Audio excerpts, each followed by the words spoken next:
Distinguir entre la fe y la opinión al explicar textos controversiales. Punto número 1. Introducción. En este tratado examinamos brevemente algunos textos sobre los cuales ha habido controversia entre hermanos. Esto se hace no solamente con el propósito de estudiar los textos, sino también para promover más humildad y más tolerancia entre hermanos. Se enfatiza repetidas veces en este estudio que ahora no hay hermanos inspirados y que, por lo tanto, no hay hermano alguno que pueda servir a la hermandad como intérprete infalible. Al estudiar los textos difíciles, 2 de Pedro 3:16, y controversiales, se requiere humildad. No seáis sabios en vuestra propia opinión. Romanos 12:16. Otros hermanos fieles y consagrados han estudiado estos mismos textos y sus conclusiones merecen el estudio cuidadoso. Recuérdese que la fe, Gálatas 1:23, 3:25, Judas 3, se revela de las siguientes maneras. 1. Por medio de una declaración explícita, algo revelado en tantas y cuantas palabras. 2. Por medio de una declaración implícita, es decir, la Biblia revela alguna verdad por implicación de la cual se saca la inferencia necesaria. 3. Por medio de algún mandamiento que clara y obviamente es para los santos de todo lugar hasta el fin del mundo. 4. Por medio de un ejemplo que clara y obviamente es para los santos de todo lugar hasta el fin del mundo. La enseñanza entregada por Dios al hombre, de alguna de estas maneras, debe ser creída y aceptada por todos porque es la verdad de Dios, y desde luego afecta a la comunión. No podemos tener comunión con las personas que no aceptan la voluntad de Dios.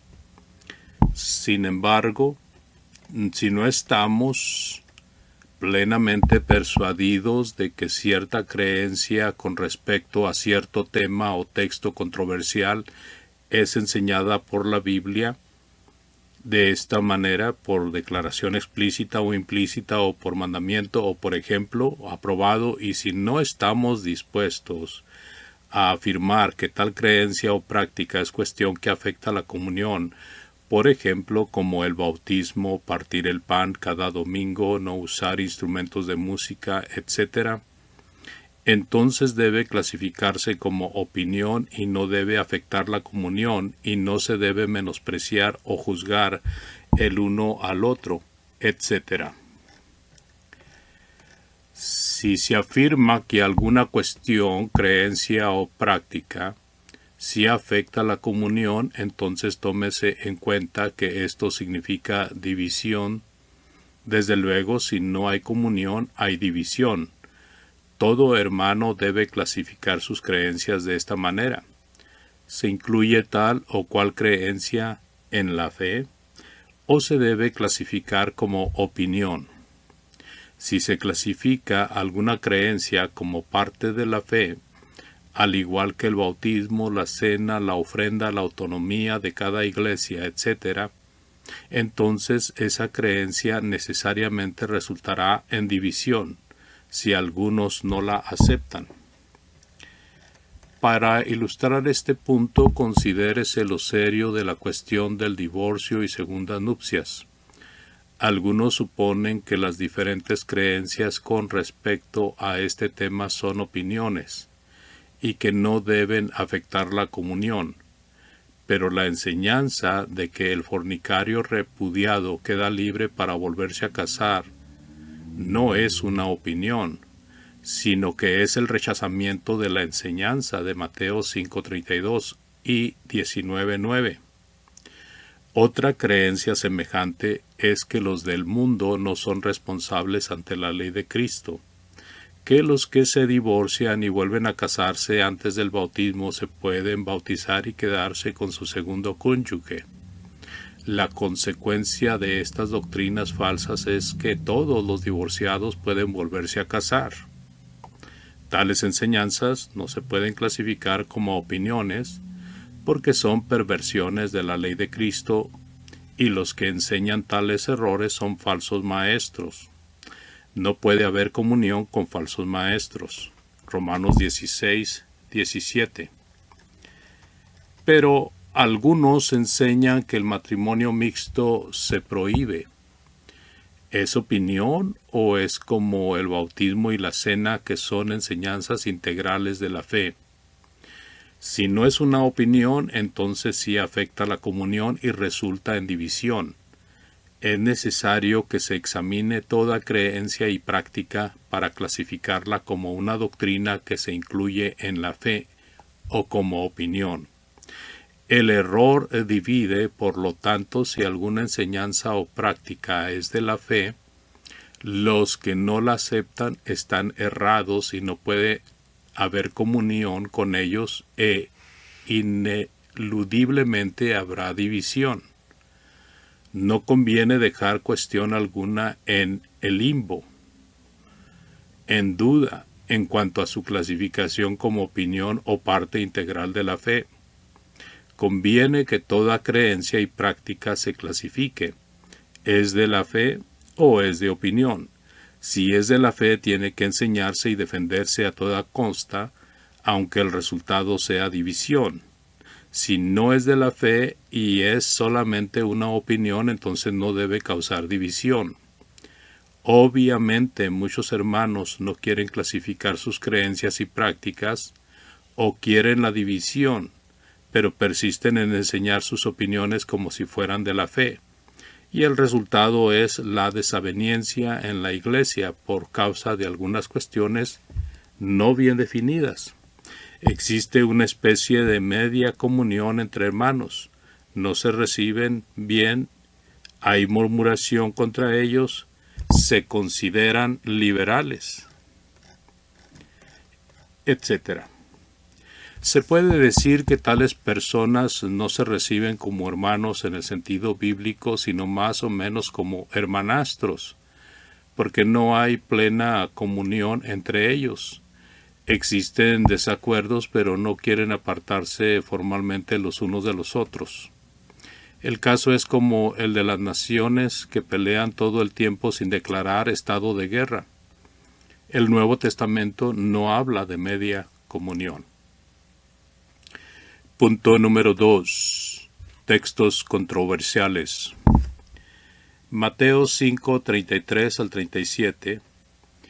Jesús no prohíbe que el cristiano testifique bajo juramento ante el juez civil. Lo que prohíbe es jurar a la ligera. Si la conciencia de algún hermano no le permite dar testimonio bajo juramento ante el juez civil, no debe de violar su conciencia.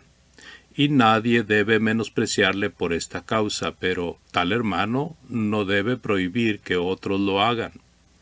La opinión o escrúpulo de tal hermano no es de la fe. Debe haber respeto mutuo entre hermanos con respecto a tales cuestiones de opinión. Mateo 5, 39 y 40. Desde luego el cristiano debe imitar a Jesús sufriendo persecuciones de toda clase por causa de la justicia. Pero este texto no enseña que el cristiano no puede defender su vida y la de su familia, sino que Cristo condena el espíritu vengativo, el rencor y el odio. Este texto y todo texto debe estudiarse a la luz del contexto. Sin embargo, si algún hermano cree que no debe defender su vida ni la de su familia, no debe violar su conciencia. Y otros no deben menospreciarle, pero éste no debe juzgar a sus hermanos que no están de acuerdo con él. Mateo 6, 16 al 18.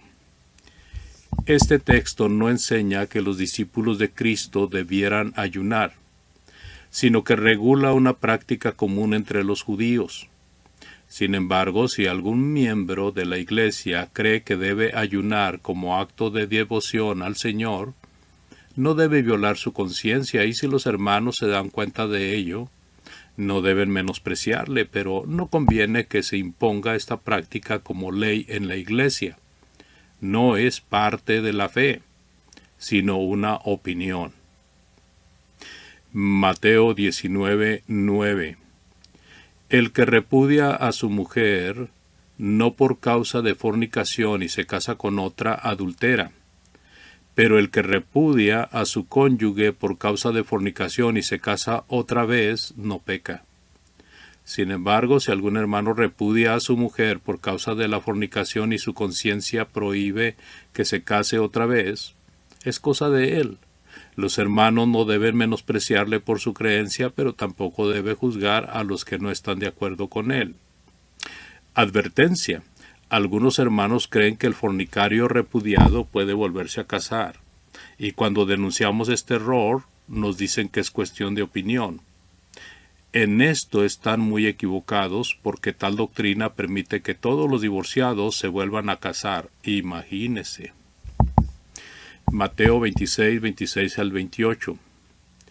Al dar gracias por el pan y la copa, Jesús dice: esto es mi cuerpo y mi sangre, usando una metáfora. El sentido de una cosa es transferida a otra. ¿Qué quiere decir? Esto representa. Sin embargo, si algún hermano no entiende esto y al dar gracias por el pan y la copa, su conciencia le prohíbe que diga representa o simboliza, entonces que use las palabras del texto. En esto no hay problema, pero no debe insistir en que otros hermanos hagan lo mismo. La conciencia de tal hermano debe tomarse en cuenta, pero esta no debe de ser la regla para otros. Hechos 27. Muchas iglesias se reúnen el domingo por la mañana y participan de la cena del Señor, pero se reúnen otra vez en la tarde y hermanos que no pudieron asistir por la mañana participan de la cena en el segundo servicio. Algunos hermanos se oponen a esta práctica, pero su objeción es una opinión, porque los que participan en la tarde lo hacen el primer día de la semana en la asamblea, como este texto enseña, y lo hacen de acuerdo al propósito explicado en 1 Corintios capítulo 11 del 23 al 27. Por lo tanto, si algún hermano no cree que debe tomar la cena en una segunda reunión de la iglesia, entonces sin faltar debe estar presente en la primera, pero no violar su para no violar su conciencia, pero no debe juzgar al hermano que con buena conciencia sí puede participar en la tarde. Hechos 20:36. Este texto y otros hablan de orar de rodillas. Desde luego esta postura es aceptable ante los ojos de Dios. Pero otros textos hablan de otras posturas. Marcos 11:25 dice: y cuando estéis de pie orando, la Biblia de las Américas en el margen, así es la traducción literal del griego.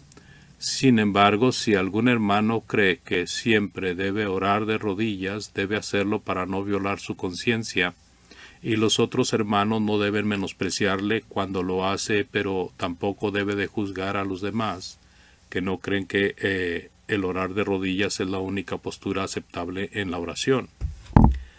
Romanos capítulo 13, versículos del 1 al 7. Este texto explica el papel del gobierno en cuanto a castigar a los que hacen lo malo, pero no dice nada acerca de la participación del cristiano en tal obra. Algunos hermanos creen que el cristiano no debe ser soldado ni policía, y los que creen así no deben de violar su conciencia. Tales hermanos no deben ser menospreciados, pero en turno estos no deben juzgar a los que no están de acuerdo con ellos. No conviene que se imponga esta prohibición sobre otros. Romanos 15:20. Algunos hermanos citan este texto para enseñar que el evangelista no debe trabajar con una congregación como predicador de planta. Pablo estuvo en Corinto por 1 año y 6 meses. Hechos 18:11, y estuvo en Éfeso por 3 años. Hechos 20:31. 1 Corintios 3:6 indica que Apolos, un evangelista de mucho talento, Hechos 18, 24, 25, trabajó con la iglesia de Corinto, es decir, Pablo la estableció y luego Apolos trabajó con esa iglesia ya establecida.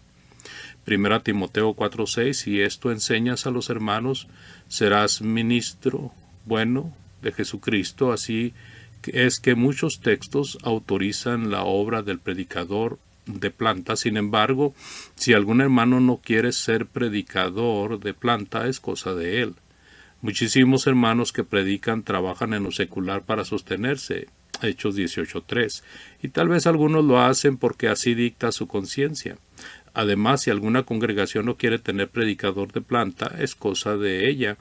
Muchísimas iglesias no tienen predicador local o predicador de planta, pero no se debe imponer alguna ley al respecto sobre otros. Continuaremos, amados hermanos, con esta parte del punto número 2 en cuanto a distinguir entre la fe y la opinión al explicar textos controversiales.